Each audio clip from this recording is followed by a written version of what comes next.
Bon, ben bonjour tout le monde. Dans cette vidéo-ci, je vais vous expliquer là, la théorie qui est derrière la section 4.2 là, qui s'appelle le moment de force et l'équilibre statique.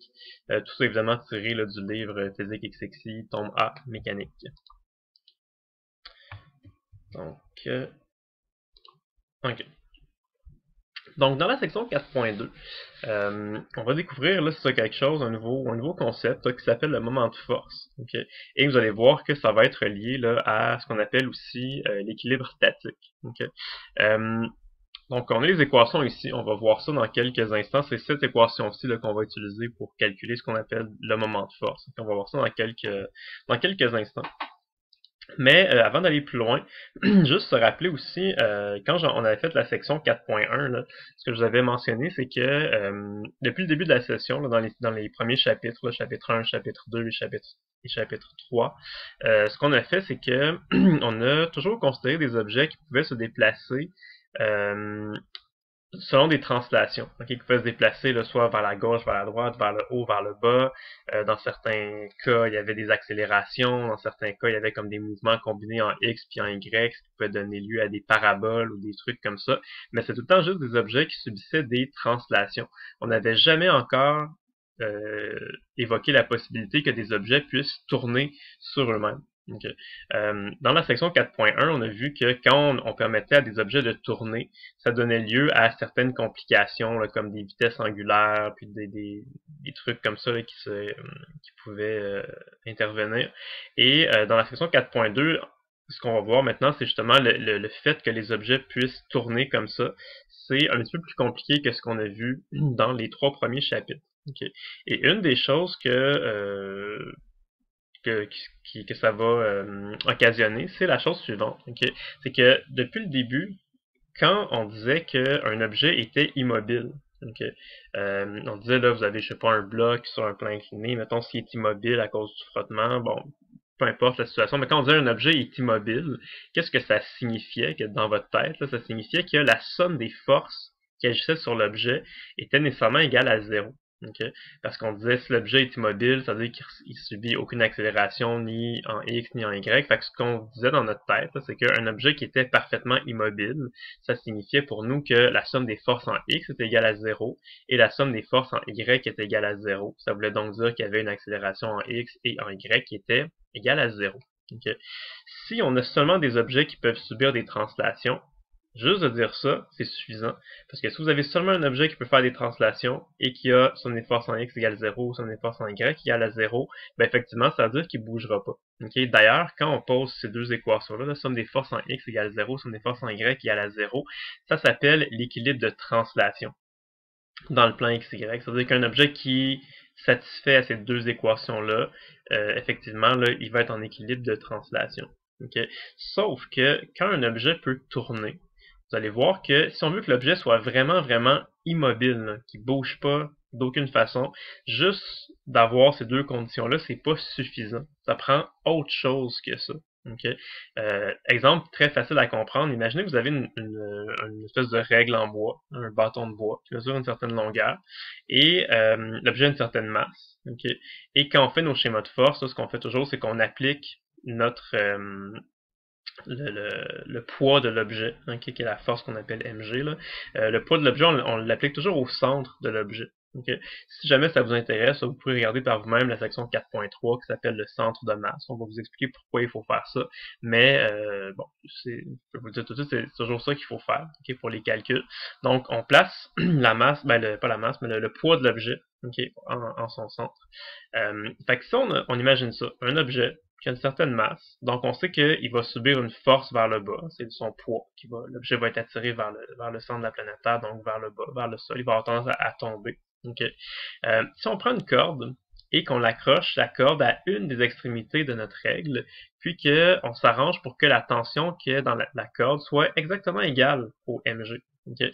Donc le mg c'était 100 newtons. Fait que si vous avez une force de 100 newtons vers le bas, et si vous avez une deuxième force qui vaut 100 newtons vers le haut, donc si on fait la somme des forces en Y, ça donne bien 0, parce que vous avez une force de 100 newtons vers le haut et une force de 100 newtons vers le bas. Donc on pourrait dire que la somme des forces en Y est égale à 0. S'il n'y a aucune force en X, on pourrait dire tout de suite que la somme des forces en X est égale à 0.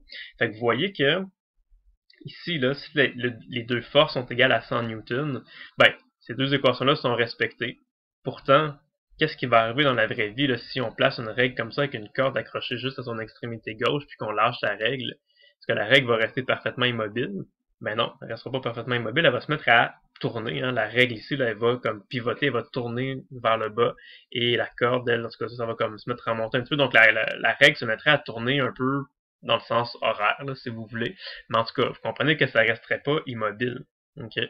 Fait que c'est ça la différence ben, qu'on introduit dans la section 4.2, c'est que oui, nous on a déjà vu ce qu'on appelle l'équilibre de translation auparavant dans la session.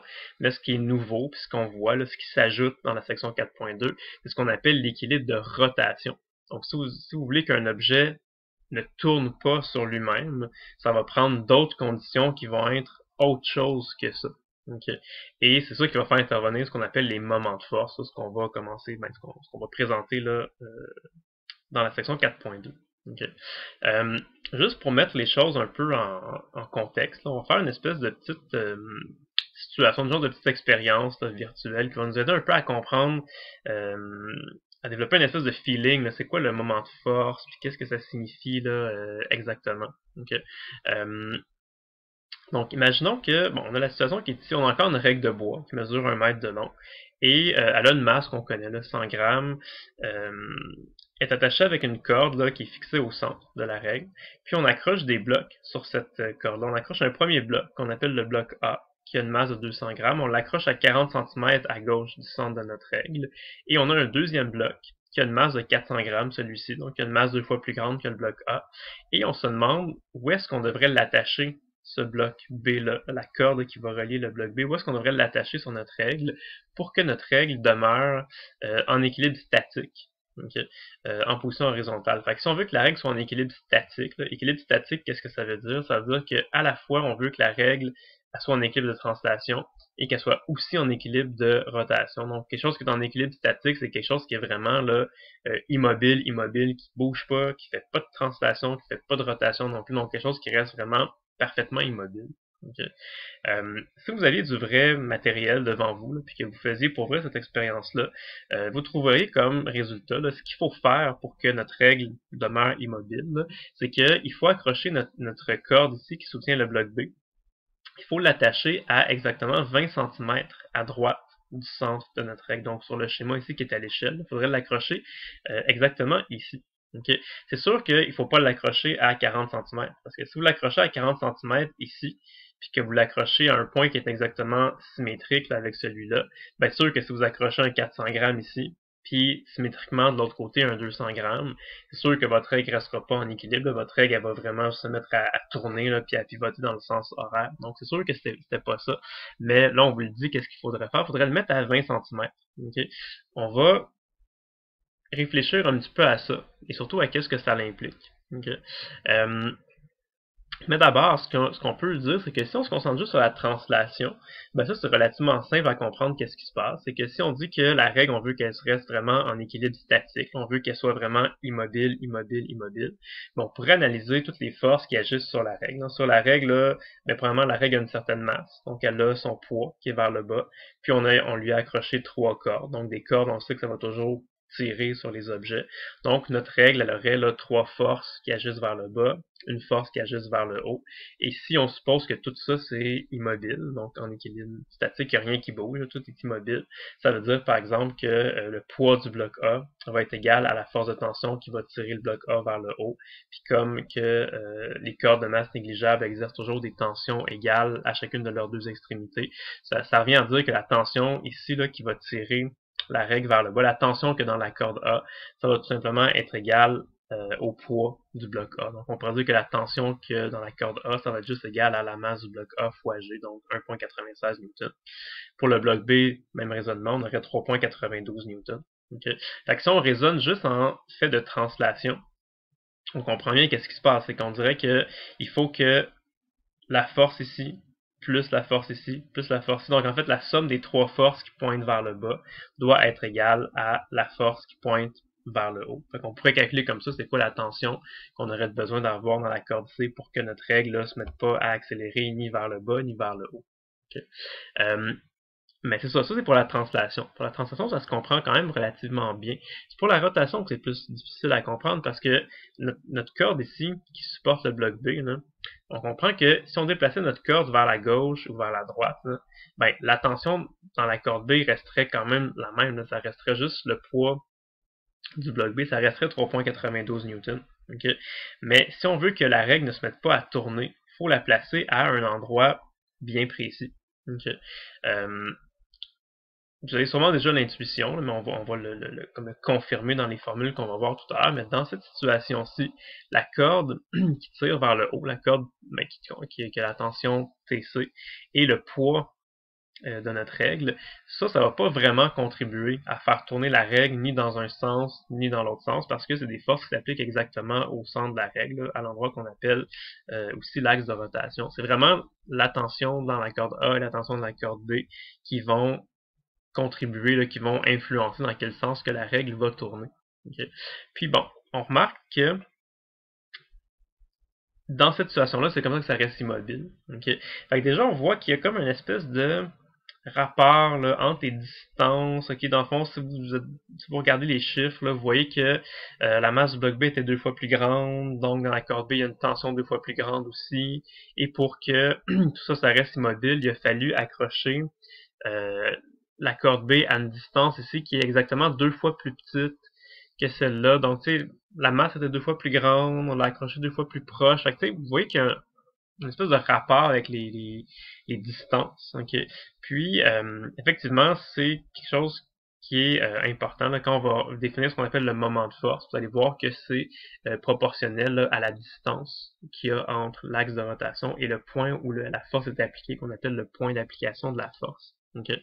Peut-être que vous trouvez là, que c'est logique. Là, quand je vous montre ça, vous dites, ah oui, j'ai comme le feeling que ce serait ça qu'il faut faire, là, quelque chose qui est plus lourd, il faudrait l'accrocher plus proche. Okay?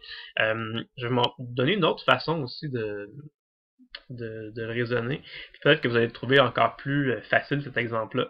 Vous avez sûrement déjà là, cassé des noix avec un casse-noix comme ça. Mettons là, que je vous demandais, vous avez un casse-noix. Prenez une noix, vous la mettez dans votre casse-noix comme ça, et vous allez forcer avec vos mains là, pour essayer d'écraser la noix. Okay. Avec vos mains, vous êtes capable de générer une certaine force, un certain nombre de newtons, que ça dépend c'est quoi, mais en tout cas, vous êtes capable de générer une certaine force. Et si je vous demandais, là, dans laquelle des trois situations ici, est-ce que ce serait le plus facile pour vous de casser la noix? Donc, est-ce que vous devriez, avec vos doigts, là, faire comme les deux flèches vertes qui sont ici, forcer comme ça? Est-ce que vous devriez mettre vos doigts plus ici pour forcer, ou mettre vos doigts plus à l'extrémité ici pour forcer? Vous voyez, les flèches ont toutes la même longueur, là, fait que ça représente toute la même force. Mettons qu'avec vos mains, vous êtes capable de faire une force de là, 20 newtons, là, je dis n'importe quel chiffre. Là. Juste dire, les forces sont toutes pareilles. Okay? Fait que vous n'allez pas forcer, vous ne deviendrez pas subitement plus fort parce que vous mettez vos doigts à des endroits différents sur le casse-noix. Fait que c'est toujours la même force en newton que vous allez appliquer. Okay? Mais vous avez sûrement le feeling là, que, dépendamment de la position où vous allez placer vos doigts, ça ne fera pas le même résultat. Okay? Et pour avoir déjà cassé des noix dans votre vie, vous le savez probablement que ce serait ici qui serait le plus avantageux, ce serait de mettre vos doigts là, aux extrémités du casse-noix. Fait que même si vous allez faire exactement la même force en newton, il y a quelque chose qui va se passer, qui va faire en sorte que ça va être plus facile pour vous de casser la noix si vous mettez vos doigts ici. Okay? Et c'est ça que je voulais vous... Je suis pas mal convaincu que tout le monde a trouvé que c'était ça la bonne réponse. Tout le monde a cette intuition-là, mais pourquoi? Okay. Ben c'est ça l'idée, c'est que ce qu'on appelle le moment de force, qu'on va définir là, comme étant la lettre tau, c'est la lettre grecque, c'est comme la lettre T en caractère symbole, c'est la lettre grecque qu'on appelle tau, T-A-U. C'est que le moment de force, il va être proportionnel à R. R, c'est ce qu'on appelle là, la distance entre l'axe de rotation et le point d'application de la force. Donc on comprend que même si on applique exactement la même force, okay, c'est sûr que si, comme ici, l'axe de rotation, ce serait le point ici, c'est ce point-là qui peut pivoter. Okay, votre casse-noix peut s'ouvrir et se fermer autour de ce point-là. Donc on voit bien que si vous mettez vos doigts ici, la distance R va être plus grande que dans les deux autres situations. Donc même si vous appliquez la même force en newton, le moment de force, lui, il va être plus grand si vous effectuez votre force ici. C'est pour ça qu'on dit que le moment de force est directement proportionnel à la distance R. Donc, plus la distance R est grande, plus que le moment de force va être grand, plus que ce serait facile de casser votre noix. Okay. D'autres exemples de ça, vous allez voir, c'est quand même assez logique. Là, si vous avez déjà fait un petit peu de mécanique automobile, là, si vous changez par exemple vos pneus d'été, vos pneus d'hiver vous-même, ben, pour dévisser les boulons comme ça, c'est quand même assez difficile. Donc les mécaniciens souvent utilisent un outil là, comme tout simplement une espèce de tige métallique, okay, qu'on peut utiliser, on met notre main dessus pour nous aider à forcer là, pour dévisser ou pour visser les vis. Et vous avez sûrement déjà constaté que plus que cette tige de métal-là elle est longue, ben plus que c'est facile, hein, plus que c'est efficace là, pour dévisser ou visser vos boulons comme ça. Donc ça revient encore à dire ça que taux proportionnel à R, plus que votre point d'application de la force est loin de votre axe de rotation, plus que ça va être facile pour vous de faire un gros moment de force pour accomplir le travail dont vous avez besoin. Même chose si vous voulez couper quelque chose qui est assez rigide, là, si vous voulez couper un gros câble d'acier, ou des fois là, les agents, les gardiens de sécurité doivent couper par exemple des cadenas qui ont été oubliés sur des casiers ou quelque chose comme ça. Bien évidemment, plus que vous avez des pinces avec des longues poignées comme ça, plus que ça va être facile. Okay? L'idée, c'est vraiment que plus que vous appliquez une force qui est loin de l'axe de rotation, plus que ça va faire un moment de force qui est fort. Okay? Outre le rayon, okay, ben, outre la distance R, il y a une autre chose qui va influencer les moments de force, c'est l'angle avec lequel vous allez appliquer votre force. Okay. Oui, c'est bien beau appliquer une force, là, mais encore faut-il l'appliquer, on va dire, intelligemment, là, avec un angle qui est efficace. Okay. Exemple, encore une fois, super facile à imaginer, c'est une porte. Imaginez que vous voulez ouvrir une porte. Okay? Comment ça marche quand vous ouvrez une porte? Bien évidemment, vous tournez la poignée, puis là, vous poussez ou vous tirez, là, dépendamment si vous voulez ouvrir ou fermer la porte.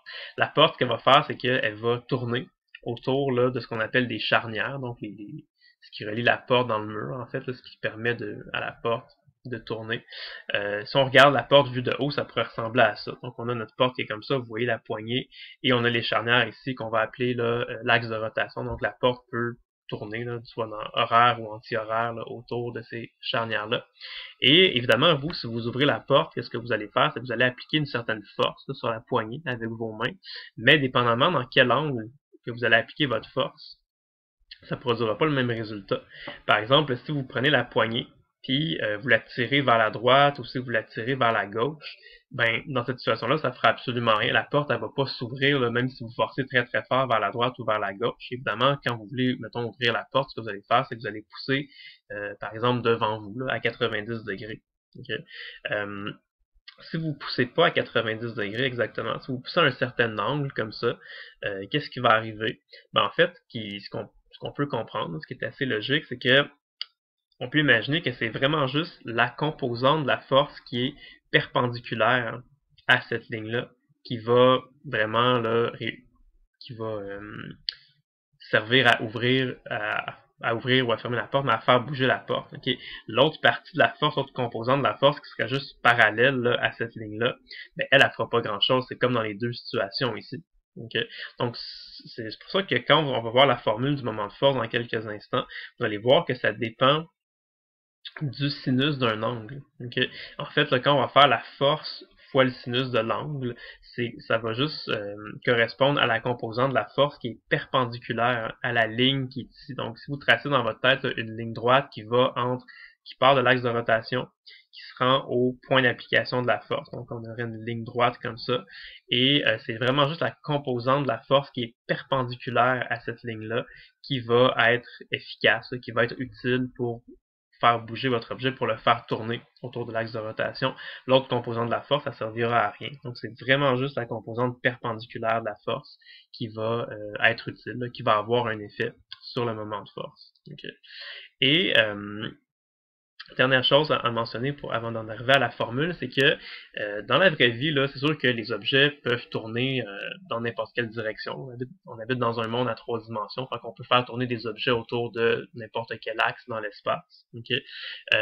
Cependant, c'est que quand on va faire des problèmes, on va faire des schémas, bien évidemment, tous les schémas qu'on va vous faire vont nécessairement être sur une feuille de papier là, ou sur un écran d'ordinateur. Donc, c'est toujours des situations en 2 dimensions que vous allez avoir. Et à ce moment-là, ce qu'on va faire, c'est qu'on va toujours s'arranger pour que les objets tournent soit dans le sens horaire ou dans le sens anti-horaire. Il n'y aura pas vraiment d'autres possibilités que ça. On ne fera pas tourner des objets en diagonale, en 3 dimensions. Là. Ça va toujours être juste horaire ou anti-horaire.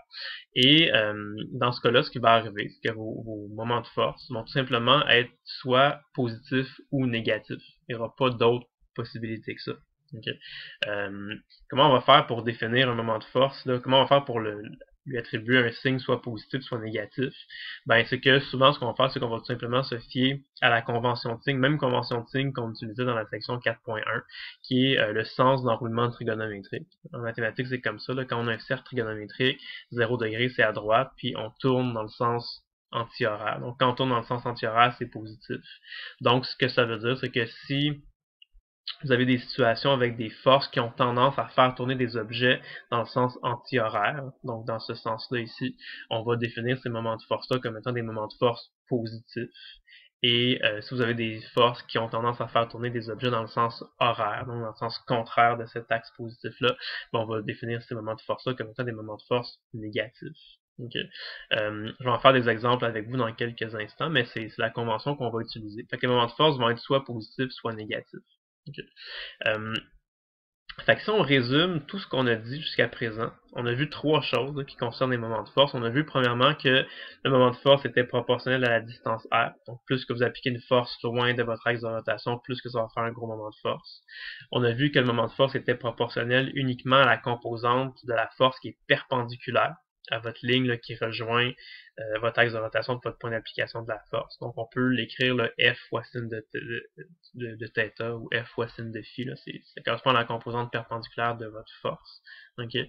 Et votre moment de force peut être soit positif ou négatif, dépendamment de dans quel sens il va avoir tendance à faire tourner votre objet. Donc si on met tout ça ensemble, proportionnel à R et proportionnel à F fois sin de phi, ben, ça donne une équation qui dit que votre moment de force va être égal à R fois F fois sin de phi, et aussi il peut être soit positif ou négatif. Okay? Évidemment, ces choses-là, le R fois F fois sin de phi, c'est des choses que vous allez pouvoir calculer. Okay? Vous allez avoir des valeurs numériques associées à ça, mais le signe plus ou moins, il n'y a pas de formule qui va vous le donner. Hein. C'est vraiment à vous de regarder votre schéma, de regarder dans quel sens est-ce que la force s'applique, dans quelle direction est-ce que ça a tendance à faire tourner votre objet. Fait que c'est vous-même qui allez placer, on pourrait dire manuellement le signe plus ou moins. C'est pas une équation qui va vous le donner. C'est vraiment vous-même qui allez décider si votre moment de force est positif ou négatif, en respectant le schéma et en respectant le sens positif de rotation qui est défini comme ceci. Okay. Donc, c'est comme ça qu'on définit le moment de force. On va en faire quelques exemples ensemble. Tout va tourner autour de ça, évidemment, dans la section 4.2, et ce qu'on appelle l'équilibre de rotation. Donc, si vous voulez être certain qu'un objet ne tourne pas, qu'un objet reste immobile, là, ben, la condition nécessaire pour que ce soit le cas, il faut donc que la somme des moments de force soit égale à 0. Parce que les moments de force, c'est ça qui a tendance à faire tourner les objets. Fait que si il y a plusieurs moments de force qui s'exercent sur un objet, puis que la somme des moments de force est égale à 0, c'est-à-dire que l'objet ne va pas tourner, l'objet va juste rester immobile. On appelle ça l'équilibre de rotation. Okay. Avant de voir des situations concrètes là, avec des calculs et des chiffres, là, juste montrer une petite illustration ici. Donc, imaginez que vous avez une règle, une espèce de tige en bois, et mettons qu'on la plante là, dans un mur à l'aide d'un clou. Okay, donc, le clou va aussi devenir l'axe de rotation. On va toujours représenter par une petite étoile bleue comme ça là, dans notre livre.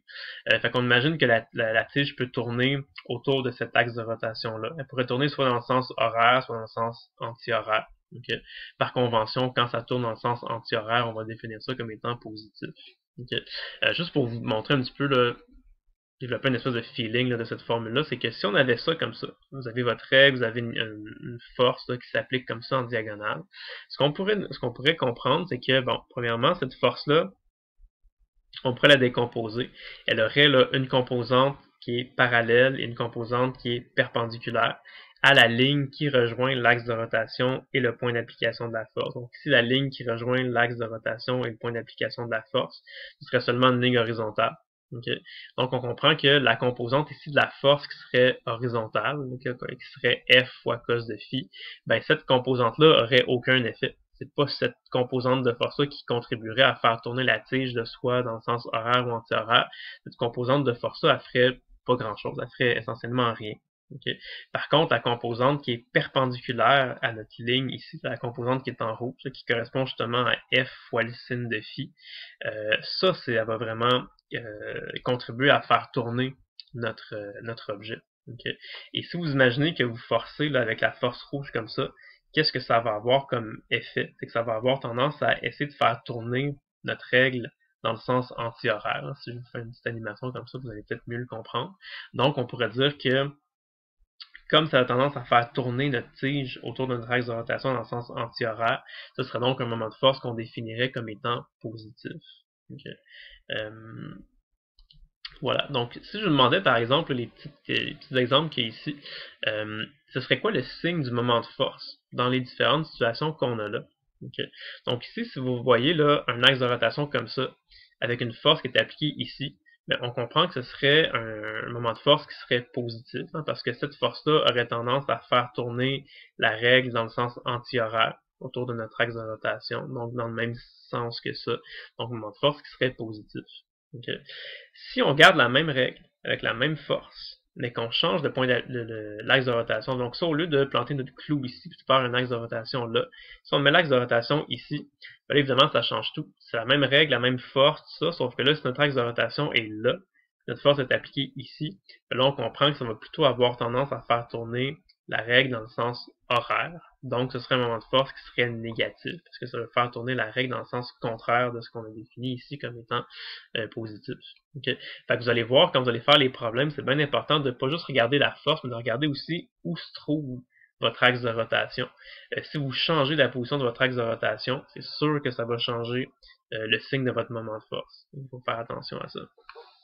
Si on regarde rapidement les deux autres exemples qu'on a ici, l'axe de rotation est là. Ici, on a une force qui pointe en diagonale vers la droite. Ici, on a une autre force qui pointe en diagonale vers la gauche. Okay? Dans les deux cas, si on réfléchit comme il faut, là, dans les deux cas, ça va donner un moment de force qui est positif. Parce que si on décomposait cette force-là qui est en diagonale, composante horizontale qui ne sert pas à grand-chose, et composante perpendiculaire. Donc, c'est cette composante perpendiculaire-là qui va faire tourner notre règle, dans le sens anti-horaire, donc moment de force positif. Et ici, la force pointait en diagonale en haut à gauche, mais là ici la composante parallèle à notre ligne ici, elle pointe vers la gauche, mais ça fait pas grand chose de plus. C'est pour ça qu'il contribue à faire tourner notre règle, c'est vraiment juste la composante perpendiculaire de la force qui contribue à faire tourner la règle, donc moment de force positif, encore une fois. Donc en fait, ces deux situations-là, même si les forces pointaient dans deux directions différentes, là, comme les deux ont exactement la même composante perpendiculaire de la force, les deux situations ici là, auraient exactement le même moment de force qui serait positif là, dans les deux cas. Okay. Autre exemple, si on appliquait une force comme ça, ben ça ferait un moment de force égal à 0, parce que ça n'aurait pas tendance à faire tourner la règle dans un sens ou dans l'autre sens. Ici aussi, on aurait un moment de force qui est égal à 0. Okay. Ici, on aurait un moment de force qui serait négatif, hein, parce que ça aurait tendance à faire tourner la règle dans le sens horaire. Puis ici, ce qui est intéressant, c'est que, vous voyez, même si ici et ici, on a exactement la même règle, exactement le même axe de rotation placé au même endroit, mais et que bon, la seule affaire qui a changé entre ça et ça, c'est la position, le point d'application de la force, donc l'endroit où la force va s'appliquer. Okay? Et ici, ce qui va arriver, c'est que si votre axe de rotation est là, puis que vous appliquez votre force ici, ben ça va pas avoir tendance à faire tourner votre règle ni dans une direction ni dans l'autre direction. Donc, si ça n'a pas tendance à faire tourner votre règle ni dans une direction ni dans l'autre, ben nécessairement, c'est que ça doit correspondre à un moment de force qui est égal à 0. Okay. Et ça, on le voit par l'équation. C'est que si vous appliquez une force directement sur votre axe de rotation, ça veut dire que la distance R ici va être égale à 0. La distance R, c'est la distance qu'il y a entre votre axe de rotation et le point d'application de la force. Fait que si vous appliquez votre force directement sur l'axe de rotation, comme c'est le cas ici, ben la distance R est égale à 0. Donc si la distance R est égale à 0 dans votre équation, c'est sûr que ça va donner 0. Donc on voit que dès qu'on applique une force directement sur l'axe de rotation, peu importe c'est quoi la force, même si c'est une force qui est très grande, peu importe c'est quoi la force, peu importe à quel angle, dans quel angle pointe cette force-là, dès que vous avez une force qui est appliquée sur votre axe de rotation, ça fait un R égal à 0 et ça donne un moment de force qui est égal à 0. Ça veut dire que c'est une force qui ne va pas avoir tendance à faire tourner la tige ni dans un sens ni dans l'autre sens. Okay. Donc j'ai passé beaucoup de temps là, à vous expliquer cette formule-là, parce que c'est important de comprendre c'est quoi la distance R, c'est quoi que ça veut dire F fois sin de phi, la composante perpendiculaire, et comment on fait pour savoir qu'est-ce qui est positif, qu'est-ce qui est négatif. Mais une fois que vous allez bien comprendre cette formule-là, vous allez être capable de résoudre les problèmes là, de la situation, de la section 4.2, parce qu'en fait, c'est toujours la même chose qui revient, c'est qu'on va calculer les différents moments de force qui s'appliquent sur nos objets, et si on veut que les objets restent immobiles, on doit s'assurer que la somme des moments de force est égale à 0, et là, on va juste remplacer et calculer. Donc, regardons un exemple le plus facile, la situation 1. C'est Albert et Béatrice, donc les deux personnages qui reviennent souvent. On vous dit que Béatrice essaie d'ouvrir la porte de la chambre d'Albert en poussant sur la poignée avec une force horizontale de 30 newtons, faisant un angle de 60 degrés avec le plan de la porte. Bon, on voit ici la force par là avec un angle de 60 degrés. La force vaut 30 newtons. De l'autre côté de la porte, il y a Albert qui essaie d'empêcher Béatrice d'ouvrir sa porte. Lui, il pousse horizontalement sur le centre de la porte avec une force FA qu'on ne connaît pas. On ne sait pas c'est combien de newtons. Okay, c'est ça qu'on veut calculer ici comme réponse. La porte mesure 90 cm de largeur, puis la poignée est à 75 cm des charnières. On veut calculer c'est quoi la force FA. Okay. Donc ici, ce qui arrive, c'est que si on regarde la situation vue de haut, c'est tout simplement une porte, donc qui peut tourner comme ça là, autour de l'axe de rotation, qui est les charnières dans la vraie vie. Okay. Et on a deux forces qui sont appliquées. Albert, lui, essaie de faire tourner la porte dans le sens anti-horaire. Béatrice, elle essaie de faire tourner la porte dans le sens horaire. Okay, donc deux forces qui vont un peu qui sont en compétition l'une avec l'autre. Okay. Et on demande c'est quoi la force que Albert doit fournir là, pour que la porte reste immobile, pour que la porte ne bouge pas, ne s'ouvre pas. Okay. Donc ce qui va arriver, c'est qu'à chaque fois qu'il y a une force qui est appliquée sur l'objet, cette force-là va correspondre à un certain moment de force. Donc Béatrice va faire un moment de force qu'on va appeler taux B. Albert va faire lui aussi un moment de force qu'on va appeler taux A. Et si on veut que la porte ne bouge pas, il faut que la somme des moments de force soit égale à 0. Et là, c'est ce qu'on on va se lancer dans les calculs. Okay. Fait que si on veut calculer par exemple le moment de force que Béatrice effectue, le moment de force, on se rappelle de l'équation, c'est plus ou moins R fois F fois sin de phi. Okay. Donc déjà en partant, on peut dire que comme Béatrice, la force qu'elle applique, là, ça va avoir tendance à faire tourner la porte dans le sens horaire, autour de l'axe de rotation. On peut dire que c'est un moment de force qui va être négatif. On se fie à cette convention de signe-là. Donc si on a quelque chose que c'est de faire tourner dans le sens horaire, c'est négatif. C'est pour ça qu'on a mis un signe moins ici. La distance R, c'est la distance que entre l'axe de rotation et le point d'application de la force. Donc Béatrice, elle la pousse sur la poignée. Puis on mentionnait bien dans la question que les poignées sont à 75 cm des charnières. Donc on met ça en système international, hein, 0.75 m. Et si on fait la force fois le sin de l'angle, elle faisait une force de 30 newtons et elle force avec un angle de 60 degrés. Un angle de 60 degrés, c'est l'angle qui est formé là, entre la force et la ligne droite qui va de l'axe de rotation jusqu'au point d'application de la force. Donc c'est cet angle-là qu'on voit, le 60 degrés. Et quand on fait 30 newtons fois le sin de 60 degrés, ça donne une composante de force perpendiculaire qui est 25,98. C'est ce qu'on met ici. On calcule tout ça, et donc Béatrice fait un certain moment de force, qui est un moment de force négatif. Okay. Remarquez en passant que les unités du moment de force, c'est égal à une distance fois une force. Une distance, c'est des mètres, une force, c'est en newton, fait qu'on note généralement ça en newton multiplié par des mètres. Donc on appelle ça des newtons fois mètres. Okay. Bon, ce détail ici. Et sinon, moment de force que Albert va faire, ben lui, on sait qu'il applique une force qu'on connaît pas encore le module, c'est le nombre de newtons qu'on connaît pas, c'est ce qu'on veut calculer. Lui, il a tendance à faire tourner la porte dans le sens anti-horaire, donc dans le sens positif. Donc lui, c'est un moment de force qui est positif. La distance, c'est pas 75 cm. Lui, on dit qu'il applique la force au centre de la porte. La porte mesure 90 cm de large, donc lui, la distance R qu'il y a entre l'axe de rotation puis le point ici, c'est 45 cm, ou si vous préférez, 0.45 m. Okay. Fois une force qu'on connaît pas. Donc on a calculé nos deux moments de force et on dit que on veut que la porte reste immobile, donc la somme des moments de force doit être égale à 0. On écrit les chiffres, on remplace, on connaît tout sauf la force ici, on peut donc l'isoler puis la calculer. Donc on voit que Albert doit forcer avec une force de 43,3 newtons pour que la porte reste immobile. Okay.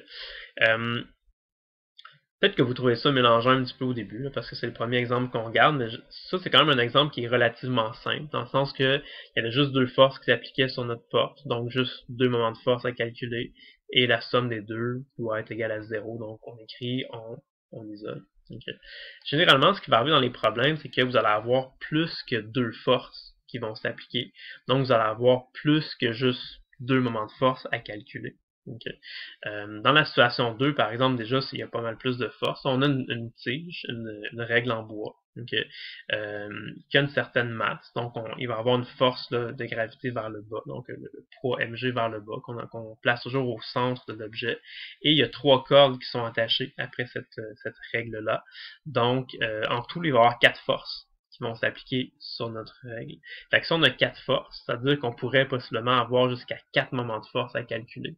Okay. Fait que c'est ça, les problèmes, généralement, ils vont être un petit peu plus complexes comme ça, avec un plus grand nombre de forces. Donc, vous allez avoir, ça va arriver, là, vous allez avoir le 3, 4, 5, même des fois peut-être 6 moments de force à calculer. Okay. Ce que je veux vous montrer à travers la situation 2, c'est que il y a moyen d'être stratégique quand on va faire nos calculs puis nos équations pour se simplifier la vie au maximum. Okay. On pourrait se lancer dans des gros calculs, là, mais vous allez voir que des fois, il y a moyen d'utiliser un peu son intelligence puis sa stratégie là, pour arriver à calculer ça le plus facilement possible, le plus simplement possible. Donc, regardons la situation 2. Vous allez voir là, où je veux en venir avec ça. Donc, disons, une règle en bois de 1 mètre dont la masse est de 100 grammes est suspendue à ses deux extrémités, avec le schéma qu'on voit là. À 30 cm de l'extrémité de droite, on accroche un bloc A dont la masse est de 400 grammes. Donc ici, on accroche un bloc A. On essaie de déterminer ce qu'indiquent les trois dynamomètres. Donc on veut trouver la tension que dans la corde de gauche, que dans la corde de droite et que dans la corde ici, là, que dans la corde B. Okay. Premièrement, c'est que si tout ça est immobile, okay, la chose qui est facile à trouver, c'est la tension que dans la corde numéro B. Parce que si tout ça est immobile, ça veut juste dire que la tension dans la corde B va être égale au poids du bloc A. Donc la tension que dans la corde B, c'est juste égal à M en G, qu'on peut calculer, c'est 3,92 newtons. Donc ça, c'est facile. Okay. C'est la tension que dans la corde de gauche et la tension que dans la corde de droite qui va être difficile à calculer. Okay. Ce qu'on peut dire, c'est que si la tige, elle est immobile, okay, ça veut dire trois choses. Ça veut dire premièrement que la somme des forces en X égale à 0, parce que la tige n'est pas en train d'avoir des translations, d'accélérer ni vers la gauche ni vers la droite. Ça veut dire que la somme des forces en Y est égale à 0, parce que la tige n'est pas en train de bouger ni d'accélérer selon l'axe Y. Et aussi, si la tige est immobile, ça veut dire qu'elle ne tourne pas. Ça veut dire qu'elle est en équilibre de rotation. Ça veut dire que la somme des moments de force doit être égale à 0 sur notre tige. C'est ça qui va nous permettre, là, vous allez voir, d'aller trouver des tensions qu'on cherche. Okay. Somme des forces en X égale à 0. Ici, ça sert à rien de le faire parce qu'on n'a aucune force en X. Nos forces sont juste en Y. Si on écrit l'équation somme des forces en Y égale à 0, on a 4 forces en Y, 2 qui pointent vers le haut, 2 qui pointent vers le bas. Si on imagine un axe Y positif qui pointe vers le haut, donc on pourrait dire que la tension dans la corde de gauche et dans la corde de droite vont être des tensions positives, et la force de gravité et la tension qui est dans la corde B vont être des forces négatives. Donc on pourrait écrire que TG plus TD moins NG moins TB égale à 0. Okay. MG, on le connaît, puis TB, on le connaît aussi, on vient de le calculer, c'est 3,92 newtons. Donc on connaît tout sauf TG et TD. Okay. Si on remplace ça comme ça, on ne pourra pas trouver là, ni TG ni TD parce qu'on a juste une équation avec deux inconnus. Ce qu'on pourrait dire, c'est qu'il faut que la somme des deux, TG plus TD, soit égale à ce qu'on avait ici, qui correspond à 4,9 newtons. Okay. Mais c'est pas suffisant. Vous voyez, hein, si on fait juste poser somme des forces en X égale à 0 et somme des forces en Y égale à 0, c'est pas suffisant pour résoudre notre problème. On a juste réussi à écrire une équation avec deux inconnus. Fait qu'on peut pas s'en sortir. C'est parce qu'on n'a pas fini. Il nous manque à écrire quelque chose d'autre.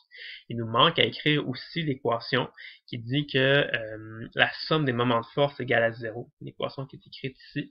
La somme des moments de force égale à 0, ça veut dire que la tige ne tournera pas. Okay. Quand on veut écrire somme des moments de force égale à 0, bien évidemment, il faut calculer des moments de force. Ok. Pour calculer des moments de force, ce que je vous avais dit tout à l'heure, c'est que la position de votre axe de rotation va être importante. Parce que dépendamment de où vous allez placer votre axe de rotation, ça va influencer les distances R ici. Ça peut aussi influencer les signes. Des fois, en bougeant l'axe de rotation, comme on a vu tout à l'heure, ça faisait changer le sens des moments de force. Donc, avant même d'essayer de calculer des moments de force, ce qui va être bien important, c'est d'aller vous fixer un axe de rotation. C'est vous qui allez décider il va être placé où dans certains cas. Dans certains problèmes, ça va être vraiment évident il est placé où l'axe de rotation, mais dans un cas comme ça, quand l'objet ne tourne pas, ben si l'objet ne tourne pas, ça veut dire que il ne tourne pas autour de n'importe quel axe de rotation. Vous pourriez imaginer que l'axe de rotation est au centre de la tige, puis dire que la tige ne tourne pas autour de cet axe-là. Vous pourriez imaginer que l'axe de rotation est à une des deux extrémités de la tige. On pourrait imaginer que la tige ne tourne pas autour de cet axe de rotation-là. En fait, si la tige ne tourne pas, elle ne tourne pas autour de n'importe quel axe de rotation. Okay.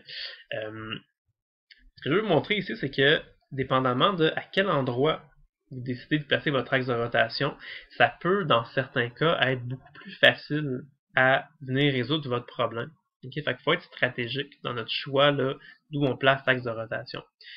On va le faire au début, mettons, sans aucune stratégie. Imaginons qu'on ne sait juste pas quoi faire là. Fait qu'on va dire par défaut, ben on va mettre l'axe de rotation au centre de la tige. Ce qui est bien correct, vous allez voir, ça va marcher. Okay?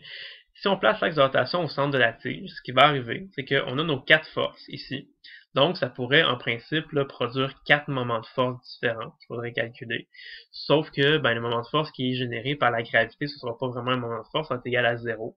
Parce que comme le point d'application de la force est directement sur notre axe de rotation, ça fait un R égal à 0 dans notre formule, et ça fait donc pas de moment de force. Un moment de force qui est égal à 0.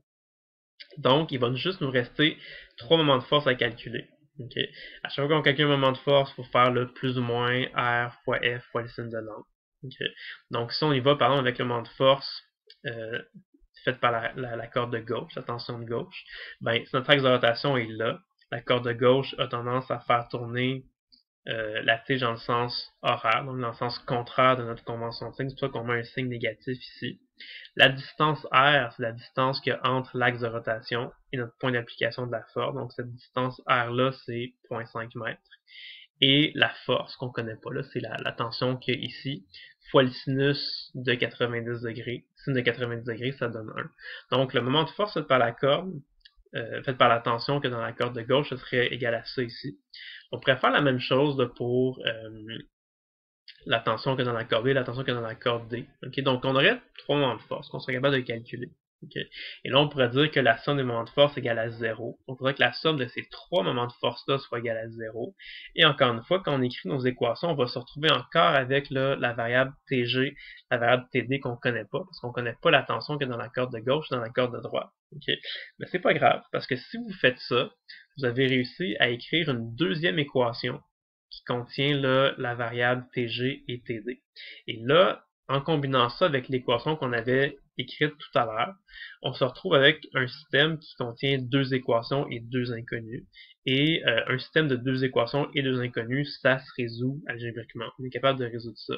Ici, ce qu'on a fait dans le livre, c'est qu'on a isolé TG. On a dit que TG est égal à 4,9 moins TD. C'est ce qu'on a écrit ici, et on a remplacé TG par 4,9 moins TD dans cette équation-là.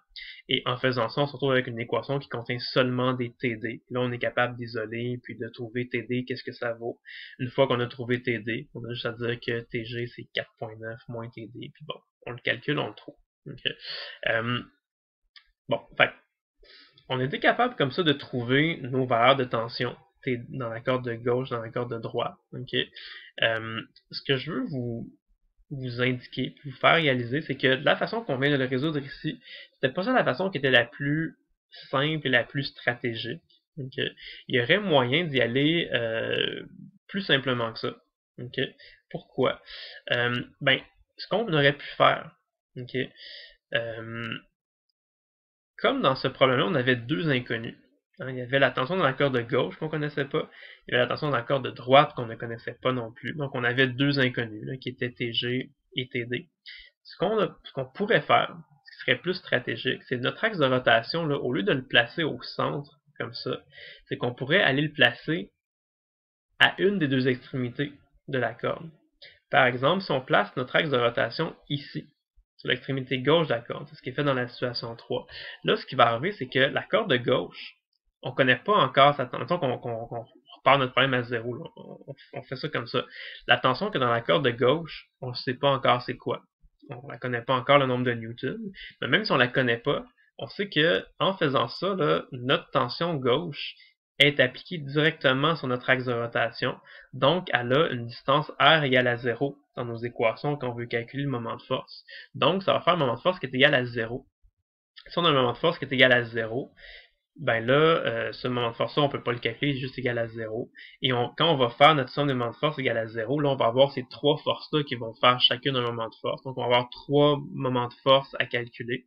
C'est sûr que comme notre axe de rotation a changé de position, ce ne sera plus les mêmes distances R que tout à l'heure, parce que l'axe de rotation a changé. Ce ne sera plus nécessairement les mêmes signes que tout à l'heure. Peut-être que ça va avoir changé le signe de certains moments de force.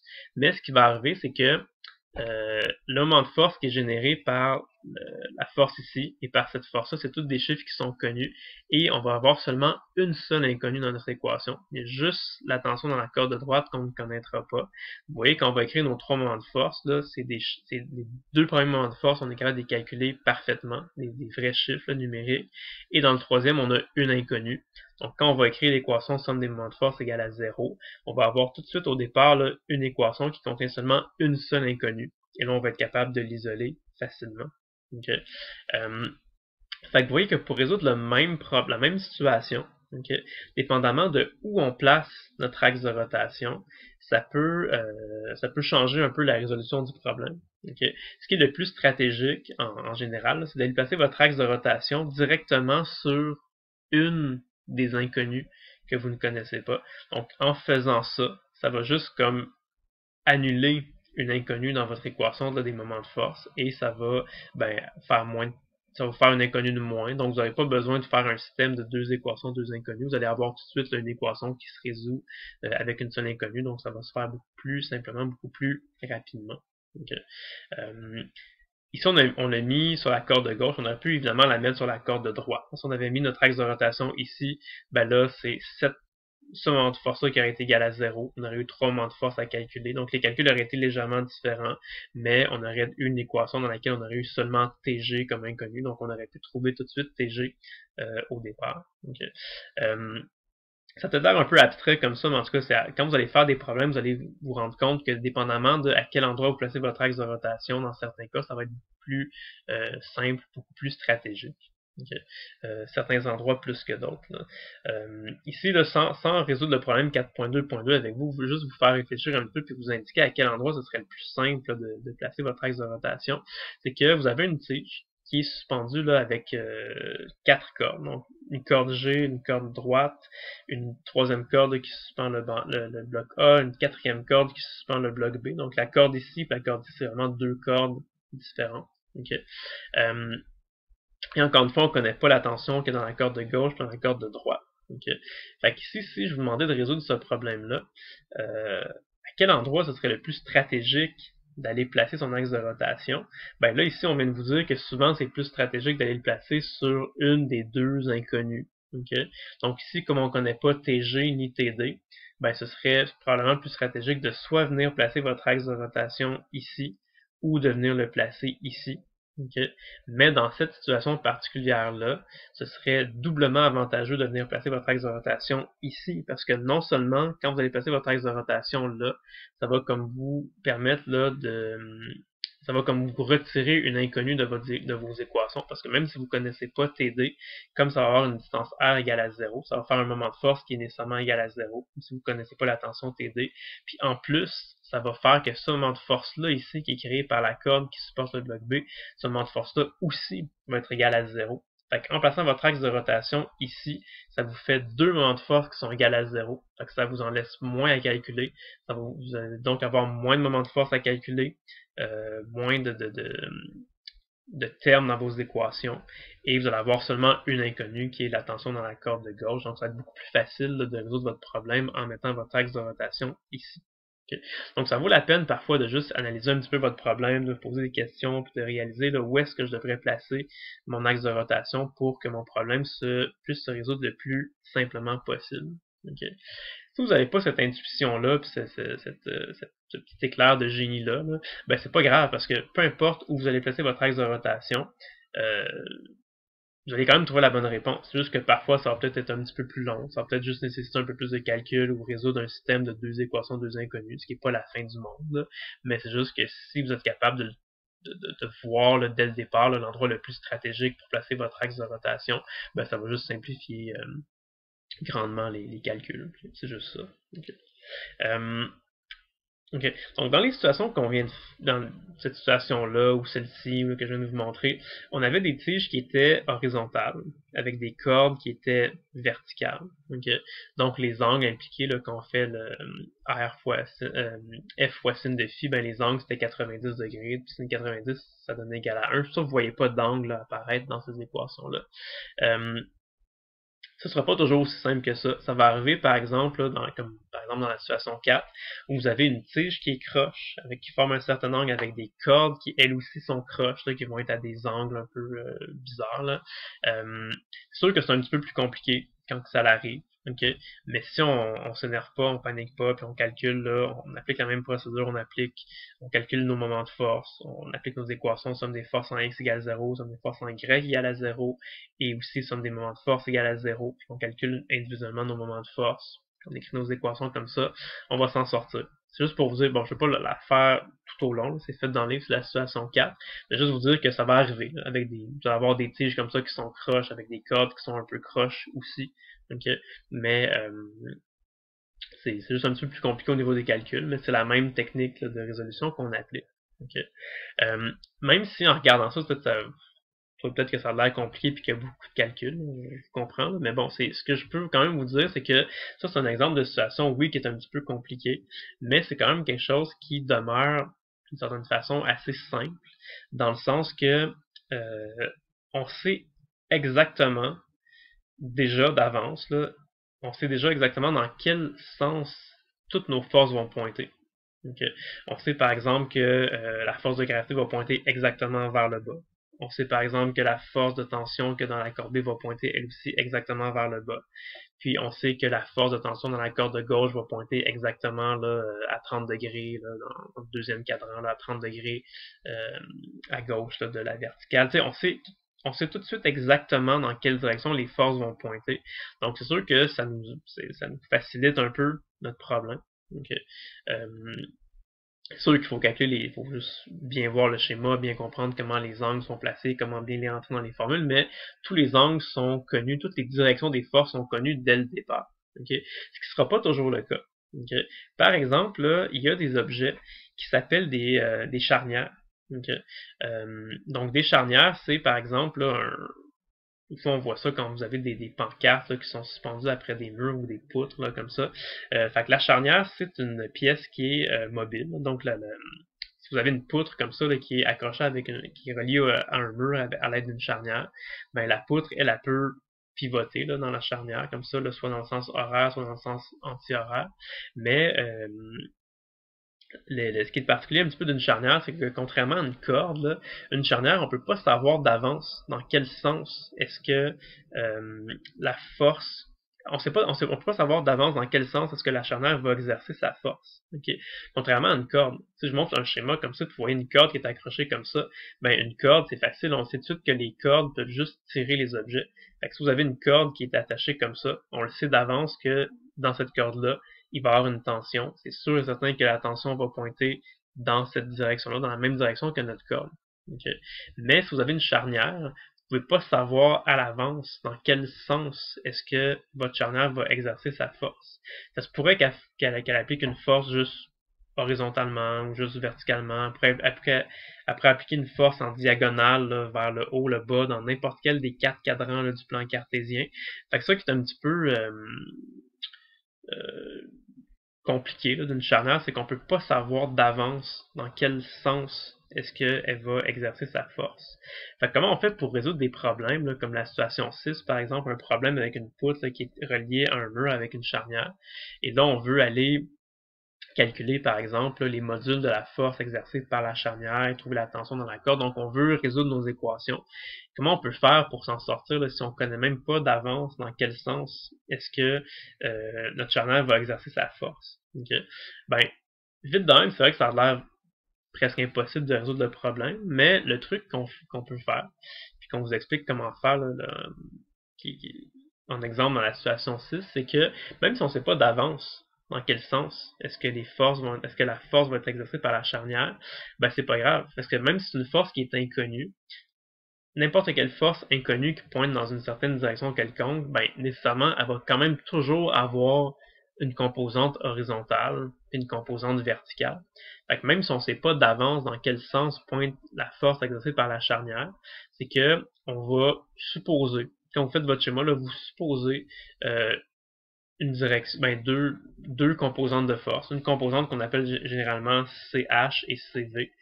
C, pour nous rappeler que c'est une charnière. Là. Donc CH, ce serait la force horizontale exercée par la charnière. Et CV, ce serait la force verticale exercée par la charnière. On peut pas savoir d'avance si notre force horizontale va pointer vers la gauche ou vers la droite. Donc ça, c'est vraiment arbitraire. Là. Quand vous faites votre schéma, vous la faites pointer dans une direction, soit vers la gauche, soit vers la droite. Puis quand vous mettez votre force verticale, même histoire. Là. On ne sait pas d'avance si elle va pointer vers le haut ou vers le bas. Vous la faites pointer dans une certaine direction. Un peu comme ça, aléatoire. C'est un guess, c'est un coup de chance. Là. Vous la placez comme ça sur votre schéma.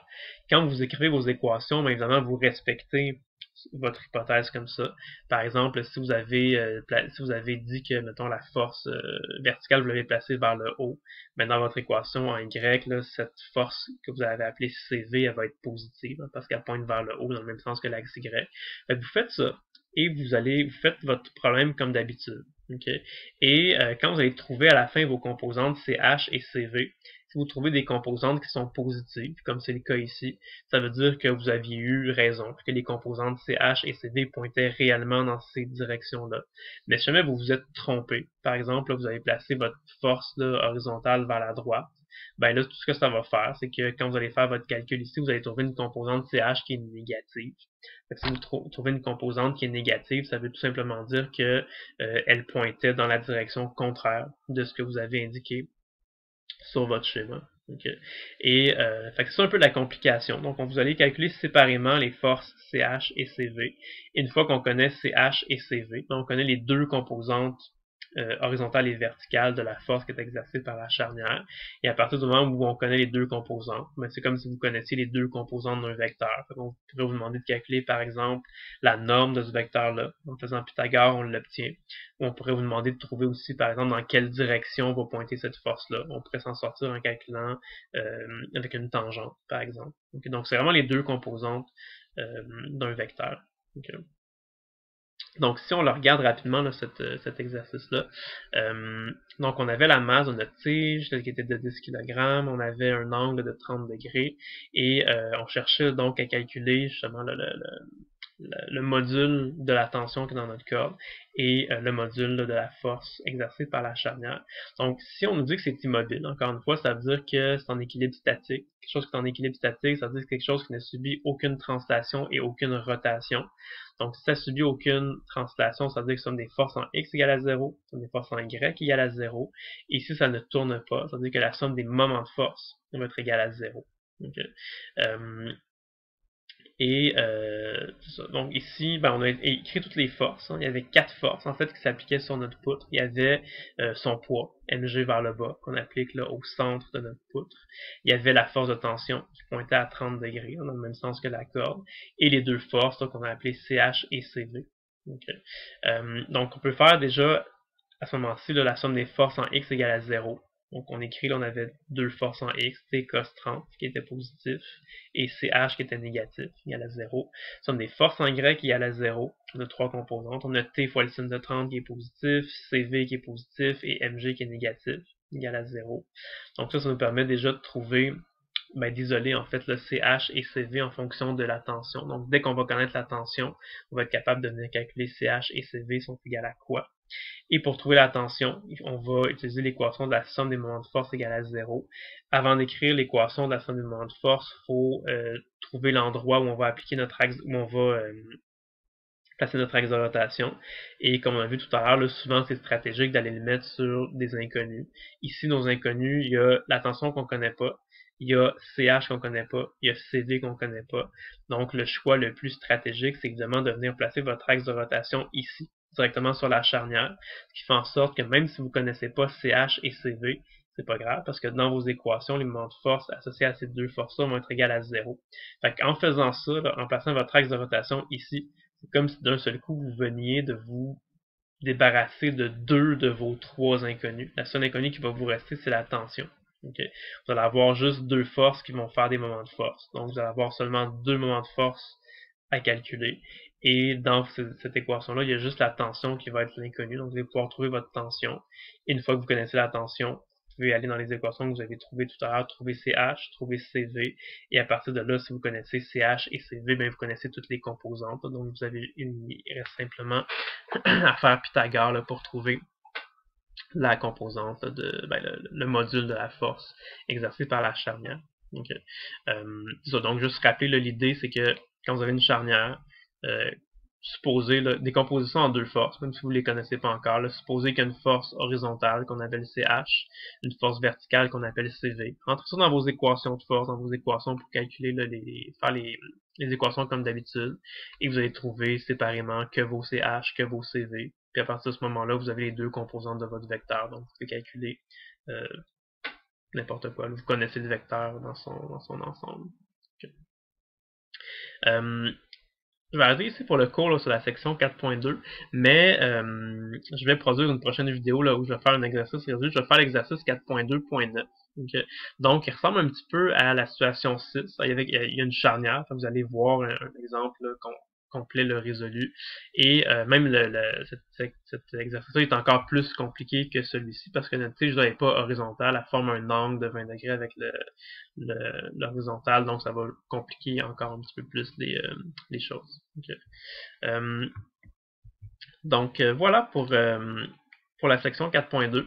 Donc, comme je dis, je vais faire bientôt là, une vidéo avec l'exercice résolu. Ça va juste compléter l'information et la matière que je vais vous transmettre là, par rapport à cette section-là. Donc voilà, bonne journée à tout le monde et à la prochaine.